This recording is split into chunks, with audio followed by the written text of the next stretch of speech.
विषय के जो अभ्यर्थी हैं, अगर वो डिस्क्वालीफाई नहीं होते, मतलब अयोग्य नहीं हो जाते हैं, तो उनकी नियुक्ति उनका पक्का है, क्योंकि वैकेंसी है ज़्यादा और अभ्यर्थी कम है उसमें। बीएड वालों को एक मौका है अभी अपनी जो भी लीगल रिकोर्स लेने करने का,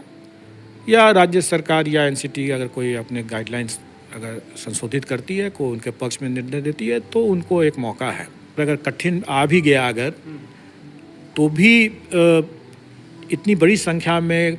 कई अच्छे अभ्यर्थी होंगे, क्योंकि अगर प्राइमरी का भी अगर लिया जाए तो इतनी बड़ी संख्या में है, तो कट ऑफ मतलब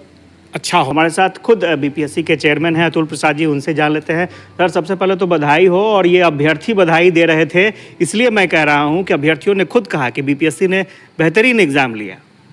बहुत बहुत धन्यवाद सबका, सब लोगों ने सहयोग से और शांतिपूर्ण तरीके से परीक्षा दिया, इसके लिए वो भी बधाई के पात्र हैं। हम लोगों का आयोग में हमेशा से यह प्रयास रहा है कि हम कदाचार मुक्त परीक्षा कराएं, और आप लोगों ने देखा होगा कि 67th की पुनर्परीक्षा से ले करके अभी तक जितनी परीक्षाएं हम लोगों ने लिया है, किसी में भी पेपर लीक या वायरल होने की कोई बात नहीं आई है। और अब ये बिंदु जो है, आप इतिहास अब हो गया हमारे लिए। और आप ये भी देख रहे होंगे कि आज की जो चर्चाएं भी हो रही हैं, वो वायरल या पेपर लीक के बिंदु पर नहीं हो रही है। अब परीक्षा की गुणवत्ता, प्रश्न पत्र की गुणवत्ता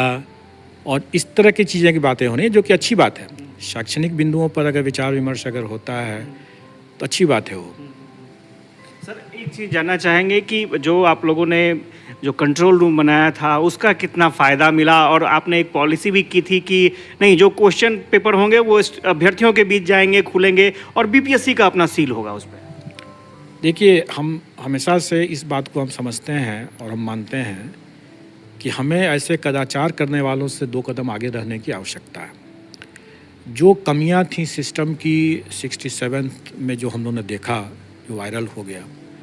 उन कमियों को हम लोगों ने चरणबद्ध तरीके से दूर किया। और उसमें से ये भी एक प्रयास था कि हम लोगों ने पहले स्टार्ट किया कि अभ्यर्थियों के समक्ष ही उसको अनसील किया जाएगा। लेकिन हम वहीं तक हम लोग संतुष्ट नहीं हुए, क्योंकि हमारा मानना है कि अगर हम उनसे 2 कदम आगे नहीं रहेंगे तो कदाचार करने वाले सेंध मार देंगे। इसलिए आवश्यक था कि हमें अपनी व्यवस्था में हमेशा लगातार परिवर्तन करते रहना, उसमें सुधार करते रहना।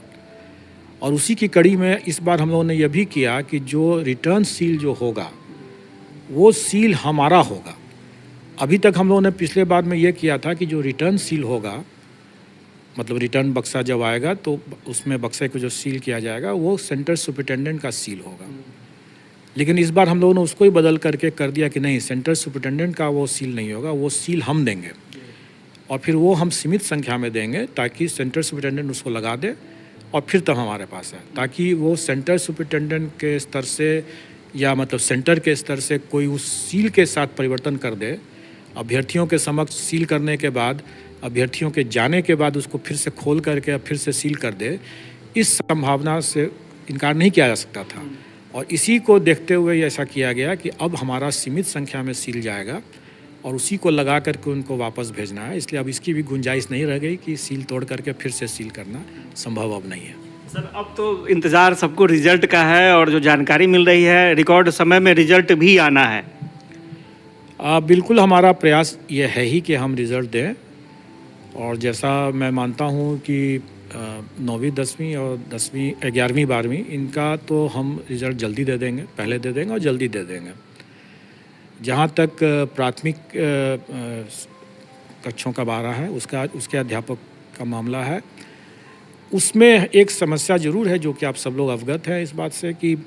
बीएड वर्सेस बीटीसी की जो बातें चल रही हैं, इसमें जब तक वो कन्फ्यूज़न दूर नहीं हो जाता है कि बीएड का क्या करना है, तब तक स्वाभाविक है कि हम बीएड का रिज़ल्ट नहीं दे सकेंगे।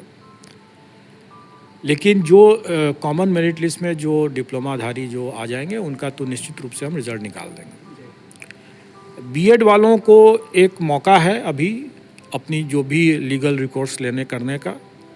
या राज्य सरकार या एनसीटी अगर कोई अपने गाइडलाइंस अगर संशोधित करती है, को उनके पक्ष में निर्णय देती है, तो उनको एक मौका है।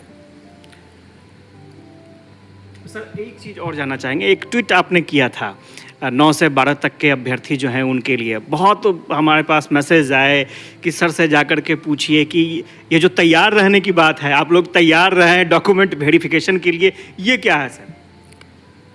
डॉक्यूमेंट वेरिफिकेशन बहुत जल्दी स्टार्ट होने वाला है और जहाँ तक मुझे अभी ज्ञात है वो हम लोग शायद हम लोग 4 तारीख से ही शुरू कर दें,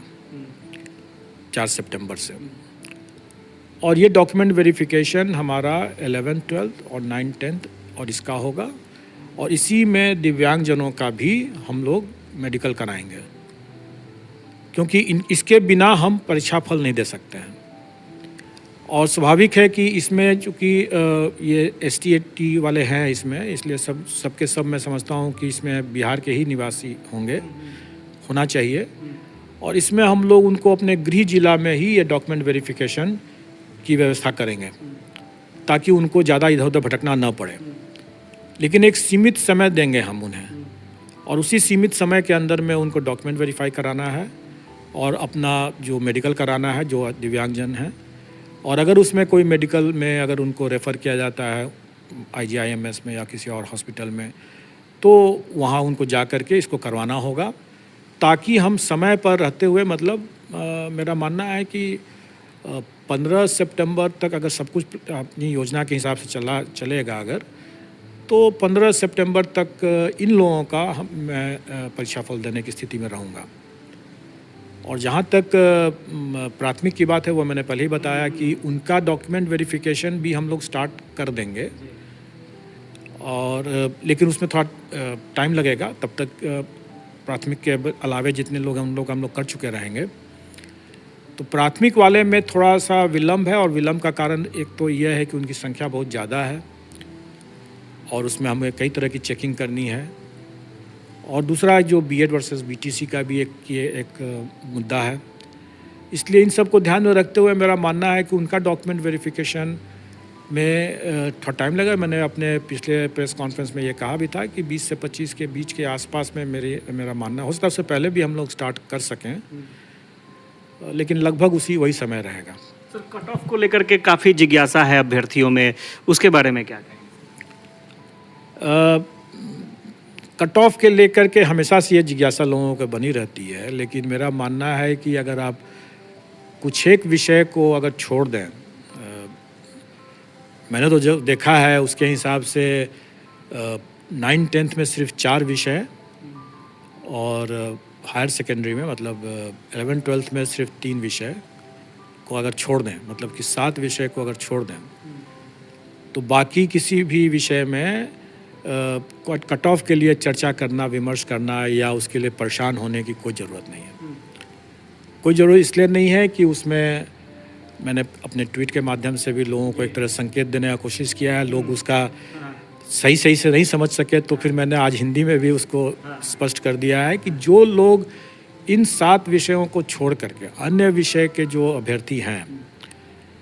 अगर वो डिस्क्वालीफाई नहीं होते, मतलब अयोग्य नहीं हो जाते हैं, तो उनकी नियुक्ति उनका पक्का है, क्योंकि वैकेंसी है ज़्यादा और अभ्यर्थी कम है उसमें। लेकिन यही स्थिति बाकी में नहीं है। अब जहाँ तक बाकी जो 7 विषय बचते हैं उसमें प्रतियोगिता तो रहेगी ही, और वो गेस करना मेरे लिए सही नहीं होगा वो बताना, क्योंकि मेरा मानना है कि सभी अभ्यर्थी अच्छे हैं और काफ़ी मेहनत करके आए हैं, तो स्वाभाविक है कि कट ऑफ भी अच्छा ही रहेगा। फिर अगर प्रश्न पत्र कहीं पर अगर कठिन आ भी गया अगर, तो भी इतनी बड़ी संख्या में कई अच्छे अभ्यर्थी होंगे, क्योंकि अगर प्राइमरी का भी अगर लिया जाए तो इतनी बड़ी संख्या में है, तो कट ऑफ मतलब अच्छा होगा।